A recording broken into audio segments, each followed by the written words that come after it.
kabar semuanya? Kita bersyukur pada Tuhan. Di pagi hari ini Tuhan masih menjaga dan memelihara kita, jadi kita semua bangun dengan kekuatan yang baru, semangat yang baru, semuanya karena penyertaan Tuhan di dalam hidup kita.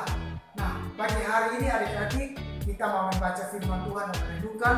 Mari kita membuka kitab kita buka di dalam kitab Injil Matius pasal yang ke-12 ayat yang ke-15b sampai yang ke-21.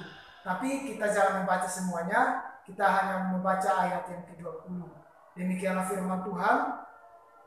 Bulu yang patah terkulai tidak akan diputuskannya, dan sumbu yang pudar nyalanya tidak akan dipadamkannya, sampai ia menjadikan hukum itu menang. Tema pagi hari ini yaitu Tuhan mengasihi dan memperdulikan. Amin. Untuk itu adik-adik yang terkasih di dalam Tuhan, kita bersyukur pada Tuhan karena kita memiliki Allah yang sangat dasar di dalam hidup kita, yang Ia datang karena Ia mengasihi kita, yang memperdulikan kita, sehingga Ia datang ke dunia ini untuk membebaskan dan menebus dosa-dosa kita, agar kita memperoleh keselamatan di dalam Tuhan Yesus. Nah, adik-adik yang terkasih, jadi bulu yang tergulai dan sumbu yang pudar nyalanya adalah gambaran tentang orang-orang yang hidup di dalam kegagalan, orang-orang yang hidup di dalam dosa, orang-orang yang hidup di dalam sakit, bahkan orang-orang yang hidup di dalam frustasi atau kepahitan dan lain-lain. Nah, kebanyakan adik-adik bahwa respon orang terhadap orang-orang seperti itu, mereka menjauhi mereka, bahkan mereka mengucilkan mereka. Kamu tidak bisa, kamu sudah tidak lagi diselamatkan, kamu tidak bisa berhasil, kamu tidak bisa keluar dari hal-hal seperti itu. Nah, tetapi Tuhan Yesus mengajarkan kita bahwa Tuhan mengasihi kita dan Tuhan memperdulikan kita. Tuhan Yesus tidak pernah memutuskan bulu yang patah terkulai, atau Tuhan Yesus tidak pernah memadamkan sumbu yang akan memudar, tetapi karena Ia mengasihi kita dan memperdulikan kita, sehingga Ia harus mengasihi kita.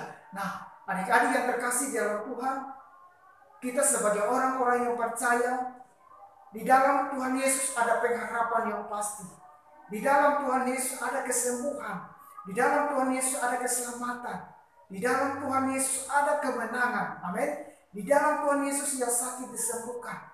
Di dalam Tuhan Yesus yang frustasi akan dipulihkan. Yang sakit, yang penuh kepahitan, Tuhan akan memulihkan. Karena Tuhan mengasihi kita sehingga Ia harus datang ke dunia ini. Nah, untuk itu adik-adik yang terkasih di dalam Tuhan, kita tetap semangat di dalam Tuhan dan tetap tinggal di dalam Tuhan.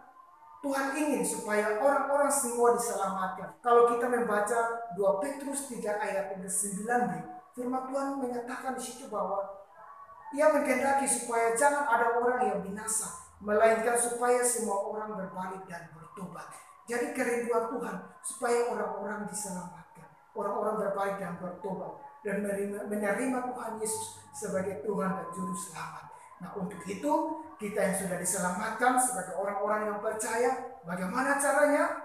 Kita harus mengasihi. Mungkin orang tua kita, mungkin adik-adik kita, mungkin teman-teman kita, mungkin keluarga kita. Kita memberi mereka pengharapan yang pasti di dalam Tuhan. Amin. Karena di dalam Yesus itu ada kekuatan, di dalam Yesus ada keselamatan, di dalam Yesus ada pengharapan yang pasti. Di dalam Yesus ada kesembuhan, ada pemulihan, yang sakit disembuhkan.